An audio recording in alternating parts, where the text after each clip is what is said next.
మధ్యాహ్నం 2 గంటల వరకు సంశప్తకులతో పోరాటం చేసి 5,000 మందితో అలిసిపోయి అర్జునుడు వచ్చాడు.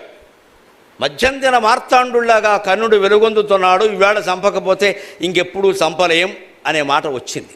వెంటనే కృష్ణ రథాన్ని నేరుగా కర్ణుడి దగ్గరికి పోని, ఈవేళ కర్ణుడో నేనో తేలిపోవాలన్నాడు. ఈయన రథాన్ని అటు పోనిచ్చాడు, సారథి కర్తవ్యం కదా. అప్పుడు కర్ణుడు ఘటోత్కచుడిని చంపిన ఉత్సాహంలో బ్రహ్మాండమైన తేజస్సుతో ఆయన తండ్రి సూర్యనారాయణుని తేజస్సుతో వెలుగొందిపోదు. రశ్మిమంతం సముద్యంతం భాస్కరం పూజయేస్వ వివస్వంతం భాస్కరం భువనేశ్వరం అని ఆదిత్య హృదయంలో చెప్పినట్టుగా ఆయన వెలుగొందిపోతున్నాడు అక్కడ. ఆ కర్ణుడిని చూసేసరికి అర్జునుడికి కూడా భయం వేసిందండి. జీవితంలో భయాలు ఎలా ఉంటాయి? అర్జునుడు అనగానే భయం లేదు అని ఆయన భయపడ్డాడు. భారతంలో స్పష్టంగా ఉంది. ఒక్కసారి ఇలా చూసి మాధవ మన రథమును వెనుక కుమరల నిమ్ము అన్నాడు.